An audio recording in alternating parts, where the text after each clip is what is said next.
तो 50 साल से और विशेषतः 15 साल लापता रहने के बाद इतनी पीढ़ियों की हानि गांधी परिवार ने अमेठी लोकसभा क्षेत्र में क्यों की? पिछले 3 वर्षों में मैं रायबरेली में दिशा कमेटी की अध्यक्ष रही, सोनिया जी को-चेयर रही। इन 3 वर्षों में मैंने स्वयं देखा कि चाहे वो प्रशासनिक कार्य हो या रायबरेली की जनता की दरकार हो, कांग्रेस का शीर्ष नेतृत्व रायबरेली में जनता की सेवा के लिए उपस्थित नहीं था।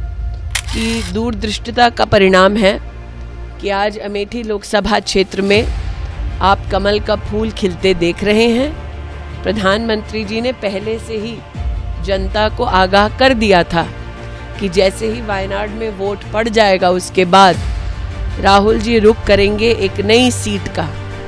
प्रधानमंत्री के शब्द साक्षात आपके सामने धरा पर इम्प्लीमेंट होते आप देख पा रहे हैं। जानते हैं कि अब राष्ट्र भर में एक ही स्वर गूंज रहा है, फिर एक बार केंद्र में मोदी की सरकार। लोकसभा चुनाव में अमेठी और रायबरेली में फंसी हुई सियासी गुत्थी अब सुलझ चुकी है। अमेठी से कांग्रेस पार्टी ने केएल शर्मा को चुनावी मैदान में उतार दिया है, तो वहीं रायबरेली सीट से कांग्रेस पार्टी के दिग्गज नेता राहुल गांधी अपनी मां सोनिया गांधी की विरासत को संभालने के लिए आगे निकल चुके हैं। ऐसे में कांग्रेस पार्टी की तरफ से जहां केएल शर्मा को अमेठी लोकसभा सीट से चुनावी मैदान में उतारा गया, तो भारतीय जनता पार्टी यहां पर कांग्रेस पार्टी पर हावी होती नजर आई। उन्होंने कहा कि एक हार से ही राहुल गांधी डर कर भाग गए हैं। यदि राहुल गांधी में हिम्मत होती तो वे अमेठी लोकसभा सीट से चुनाव लड़ते। अमेठी लोकसभा सीट से भारतीय जनता पार्टी की प्रत्याशी केंद्रीय मंत्री स्मृति ईरानी ने राहुल गांधी के अमेठी से चुनाव न लड़ने को लेकर क्या कुछ कहा, सुनिए जरा। गांधी परिवार को राजनीतिक रणभूमि में त्यागा। आज गांधी परिवार का अमेठी लोकसभा क्षेत्र से न लड़ना इस बात का संकेत है कि प्रधानमंत्री मोदी जी के दिशा निर्देश में, उनके नेतृत्व में अमेठी में जो बहुमुखी विकास हुआ है, उस विकास के चलते आज अमेठी की जनता ये पूछ रही है कि अगर 5 साल भारतीय जनता पार्टी के सांसद द्वारा अभूतपूर्व विकास संभव हुआ अमेठी में, 4 लाख गरीब परिवारों के शौचालय बने, 3,50,000 परिवारों को नल से जल मिला, 1.5 लाख परिवारों को जीवन में पहली बार विद्युत का कनेक्शन मिला, 1,14,000 घर बने, गरीबों के आवास बने, तो अगर 5 साल में, जिसमें 2 साल कोरोना के थे, अगर भारतीय जनता पार्टी के सांसद और सरकार के लिए ये संभव रहा, तो 50 साल से और विशेषतः 15 साल लापता रहने के बाद इतनी पीढ़ियों की हानि गांधी परिवार ने अमेठी लोकसभा क्षेत्र में क्यों की?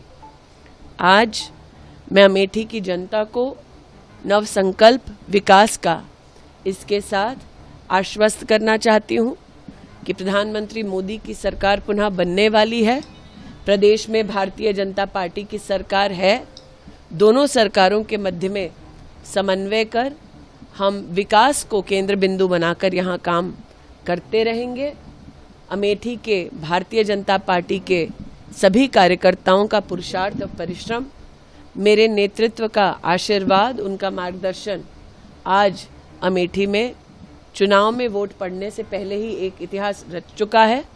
और 20 मई को जब हमारे नागरिक पोलिंग बूथ पर जाएंगे, नरेंद्र मोदी जी को पुनः अपना आशीर्वाद देंगे, तब अमेठी लोकसभा क्षेत्र में एक नया इतिहास रचा जाएगा।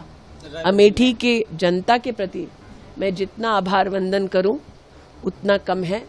आज का दिन अमेठी की जनता का जीत का दिन है। रायबरेली में ये कहा जा रहा था कि इसीलिए राहुल गांधी ने चुना क्योंकि वो सेफ सीट है, लेकिन क्या आपने जो विकास किया अमेठी में, शायद ये भी वजह हो सकती है कि इसलिए वो अमेठी छोड़? देखिए, पिछले 3 वर्षों में मैं रायबरेली में दिशा कमेटी की अध्यक्ष रही, सोनिया जी को-चेयर रही।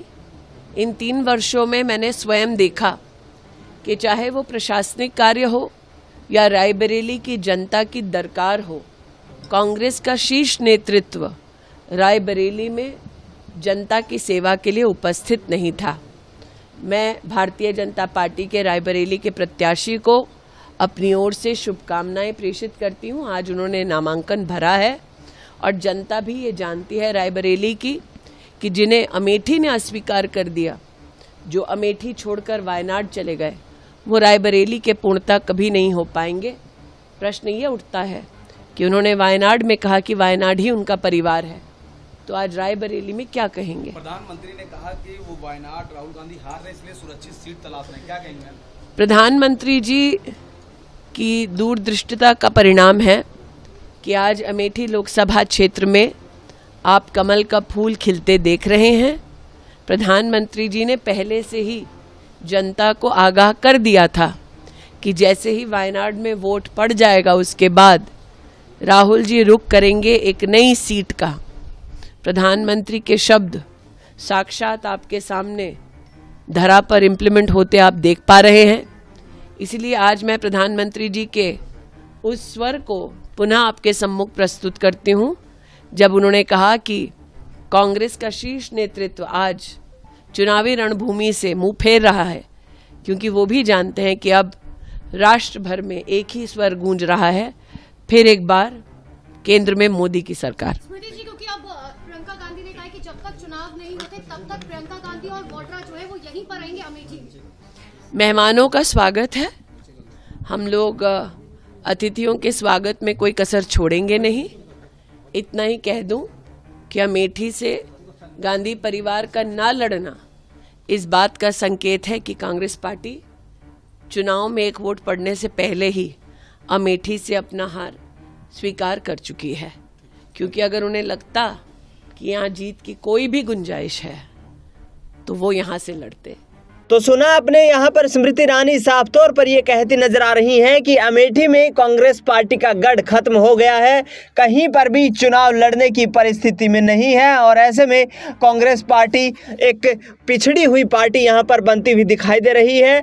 राहुल गांधी के पास कोई विजन नहीं है। कांग्रेस पार्टी का जो चुनावी एजेंडा है उसको अमेठी के लोगों ने दरकिनार कर दिया है। इससे पहले आपको बता दें कि अमेठी में स्मृति ईरानी के खिलाफ जबरदस्त एंटी इनकम्बेंसी देखने को मिली। चर्चाएं ये तेज थी कि अमेठी से राहुल गांधी फिर चुनाव लड़ते हुए नजर आएंगे, जबकि प्रियंका गांधी को रायबरेली सीट से लोकसभा चुनाव में उतारा जा सकता है। लेकिन ये तमाम अटकलें महज एक कयास बनकर रह गई और ऐसे में कांग्रेस पार्टी ने रायबरेली लोकसभा सीट से गांधी परिवार के सबसे मजबूत चेहरे राहुल गांधी को चुनावी मैदान में उतारकर सबको चौंका दिया है। आखिरकार देखना ये होगा कि केएल शर्मा यहाँ अमेठी में कितना परचम लहरा पाते हैं और क्या 2024 के लोकसभा चुनाव में स्मृति ईरानी को चुनावी टक्कर दे पाएंगे। फिलहाल इस खबर में इतना ही।